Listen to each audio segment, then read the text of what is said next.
Okay, let's be honest. Artists and creatives need structure. And as a creative freelancer, I really do believe that when we get our back end in order, that our front end is going to run seamlessly. And what do I mean by back end? Our operations and systems. So today I'm just going to give you a quick rundown on what you need to operate in your business so that you can bring some organization to it.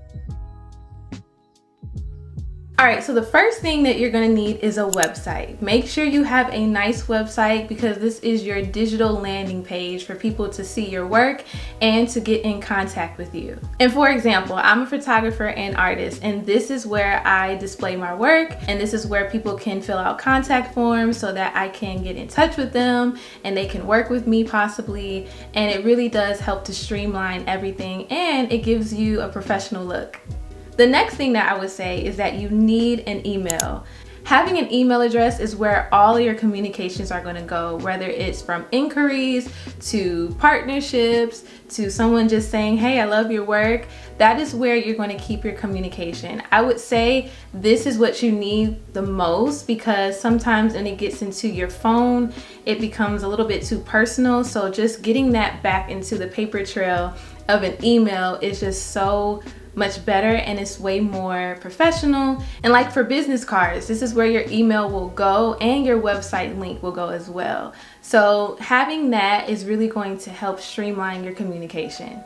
The next thing is invoicing. Having an invoice is key because this is how you're going to get paid. Now there are other ways like Cash App or even Chase Quick Pay, but you want to kind of make yourself look a little bit more legit, and having invoices really does help that. And so there are so many great ways in which you can brand it. You can put your logo on there, you can make sure that it's the color that you like, and this is how you can send it digitally, or you can even mail it to whichever business or person that needs it. The next thing is having your legal resources. So this is more so like your contracts. If you want to be an LLC, this is what you'll need. Now, especially contracts. This is something that is so important because you can have all of your requirements, all of your terms and conditions in writing so that you can be protected. The next thing that you need, which is very important, is your file transferring system. Make sure that you have a great way in which you are going to share and securely share your files with your client. For me as a photographer, this is key. I have to make sure that I get the results to the people so that they don't come looking for me. And the way I do it is in a seamless way. So make sure this is something that is a priority to you when you are transferring your work. And the last thing that I would say, which is very important because after all your work is done, you want to have this, and that is a file archiving system.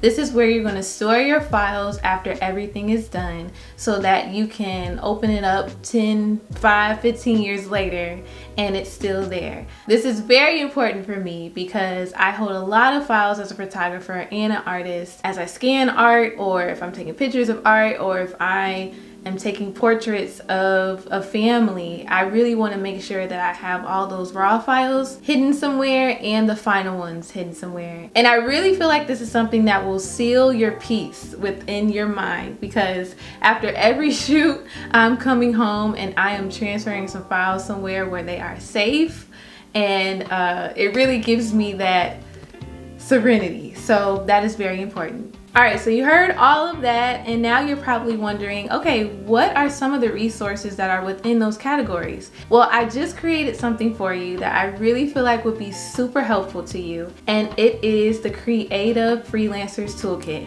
And this is something that I curated a whole list of online resources, some that are free, some that are paid, that you can plug into all of those categories that I just mentioned. And I really think it's going to help you. I really took some time with this, so go ahead in my description and get it if you need it. And I think it's really going to bless your business. Even if you are in your business already, it could be a really cool refresher on some of the things that you may have not even known you can utilize in your toolkit. So definitely look there, and I hope that you love it if you decide to get it. But But once again, thank you so much for watching this video. If you liked it, go ahead and leave me a comment below so that we can have a little party down there, or share it with somebody that you feel like it would truly help. And like I always say, if you're watching this in the week, have a good week. And if you're watching this on the weekend, have a good weekend. And I'll talk to y'all soon. See ya.